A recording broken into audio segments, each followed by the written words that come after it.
पटना में हो रहा है महाजुटान। नीतीश के घर पर विपक्ष की बैठक। कम समय बचा है, बहुत महज कुछ घंटों के भीतर होने वाली है ये बैठक। जेडीयू ने मांगा विपक्ष से बलिदान। नीतीश के लिए कौन करेगा बलिदान? 1 साल भी त्याग का सुख नहीं भोग पाए नीतीश। महादलित को सीएम की कुर्सी से धकेला। अब पीएम बनने के लिए उनको चाहिए बलिदान। नमस्कार, नवभारत टाइम्स में आपका स्वागत है। तो आज चर्चा करते हैं नीतीश कुमार ने जो विपक्ष की बैठक बुलाई है पटना में, जिस पर पूरे देश की निगाहें हैं उस पर। और ये ऐसे मौके पर हो रही है, इसको दुर्भाग्य कहें या संयोग, जब हमारे प्रधानमंत्री नरेंद्र मोदी अमेरिका में वहाँ के राष्ट्रपति के मेहमान हैं। खैर, लेकिन चर्चा आज करते हैं विपक्ष के महाजुटान पर ही। अब हमें तो लगा था कि पटना में हो रही है बैठक तो मोदी विरोध का मंच जो है वो सजेगा कहीं, और लगा कि ये सजेगा कहाँ, तो गांधी मैदान सही रहेगा। वहीं से जयप्रकाश नारायण ने भी संपूर्ण क्रांति की हुंकार भरी थी। हमारी टीम के एक साथी ने तो सोच भी लिया था कि एक रपट वो लिखेंगे, मैं गांधी मैदान बोल रहा हूँ। लेकिन गर्मी बहुत है, 45 डिग्री सेल्सियस में पटना तप रहा है। फिर सोचा देख लूं कि जेपी ने किस मौसम में इंदिरा गांधी को हटाने का प्रण लिया था, तो चौंक गया। वो तारीख जो थी संपूर्ण क्रांति के भाषण वाला, वो 5 जून 1974, मतलब भारी गर्मी तब भी थी। फिर जेपी के कथित चेले नीतीश कुमार की 23 जून वाली बैठक सीएम हाउस में क्यों हो रही है? एकदम सिंपल आंसर है कि इंदिरा गांधी की पार्टी जो थी वो इसमें शामिल हो रही है। दुश्मन बदल गया है।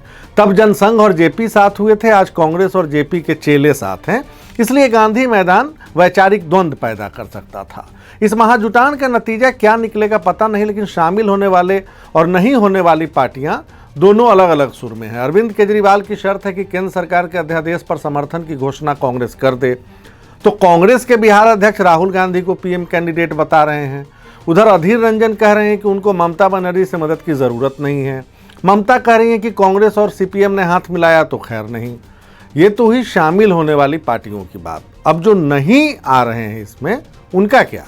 मायावती, केसीआर, नवीन बाबू और जगन मोहन रेड्डी की पार्टी नहीं आ रही है। इन राज्यों में लोकसभा की 143 सीटें हैं। ग्राफ में देखिएगा इसको जरा डिटेल। अगर 543 में से 400 सीटों पर 1 to 1 आजमाइश का फॉर्मूला खोजना है, तो उस लिहाज से इस बैठक को देखा जा सकता है।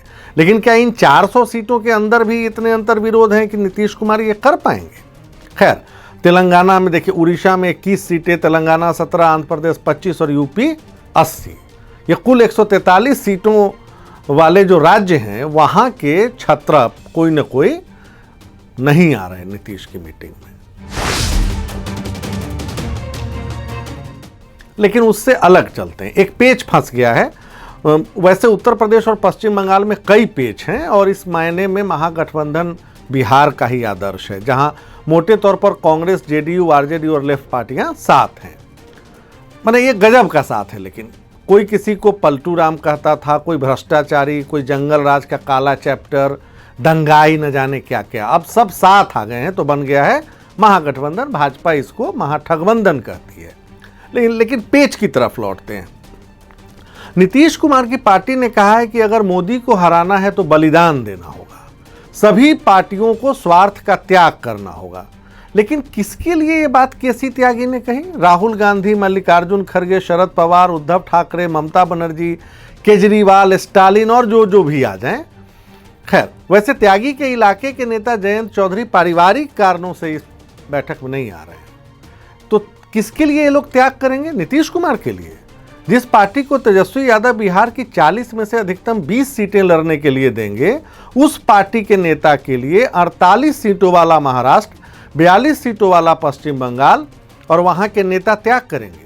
मतलब हद है त्यागी जी। और उससे पहले देखिए, मायावती का ट्वीट देख लीजिए। ट्वीट भी जरा दिखाइएगा।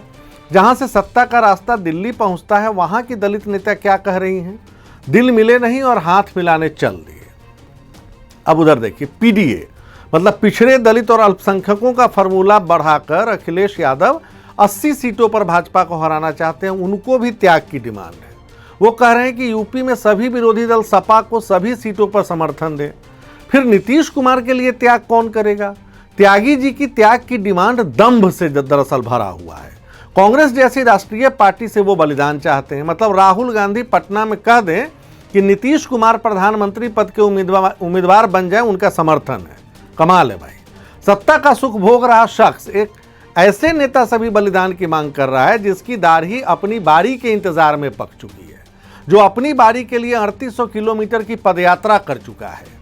ममता कांग्रेस और सीपीएम से लड़कर खूंटा गाड़ चुकी हैं। शरद पवार और उद्धव ने अपनी पार्टी को खून पसीने की मेहनत से सींचा है और ये सब नीतीश के लिए त्याग कर देंगे।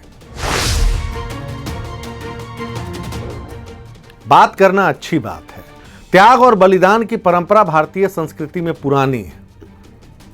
गीता के 12वें अध्याय में इसका जिक्र है। इसमें लिखा है, मर्म को न जानकर किए गए अध्ययन से ज्ञान श्रेष्ठ है, ज्ञान से मुझ परमेश्वर का ध्यान श्रेष्ठ है और ध्यान से भी सब कर्मों के फल का त्याग श्रेष्ठ है, क्योंकि त्याग से तत्काल परम शांति की प्राप्ति होती है। हरिश्चंद्र और दधीच का त्याग, भगवान राम का पिता की आज्ञा मान राजपाट का त्याग, ऐसे उदाहरणों से हमारा इतिहास पटा है। तो नीतीश कुमार को राजपाट के लिए त्याग चाहिए। आजाद भारत के इतिहास का ऐसा नेता जो त्याग का सुख एक साल भी नहीं भोग सका। 14 की बात करता हूं, जब उन्होंने महादलित जीतन राम मांझी को तख्त सौंपा था और लगा कि रबर स्टाम्प काम नहीं कर रहा है, तो उन्होंने त्याग की अवधि को छोटा करने का फैसला ले लिया। तब से बिहार की पॉलिटिक्स के दूल्हा वही हैं। जनादेश को अपने हिसाब से अपने लिए बताने वाले की नज़र अब लोकसभा चुनाव पर है। इसलिए अपनी राजनीतिक हैसियत और रसूख में आई गिरावट की चिंता किए बगैर नीतीश कुमार अपने ही घर में बैठकर अपने लिए समर्थन चाहते हैं। लालू यादव के खिलाफ लड़कर राजनीतिक जमीन तैयार करने वाला सोशलिस्ट नेता उस पार्टी के खिलाफ पीएम कैंडिडेट बनना चाहता है जिसके साथ उन्होंने 15 साल का सत्ता सुख भोगा है। ऐसा नेता जिसके लिए मोदी की पार्टी दुश्मन है भी या नहीं, ये तय नहीं है। इसलिए जब पटना के एक अणे मार्ग पर क्षेत्रीय छत्रप जुटेंगे तो उनमें से कई नीतीश पर शक की निगाहों से देख रहे होंगे, नीतीश कुमार को। तो आज के लिए इतना ही। इसका फलसफा क्या होगा नीतीश की बैठक का, उसको हम लेकर आएंगे बाद में। आज के लिए नमस्कार। देखते रहिए नवभारत टाइम्स।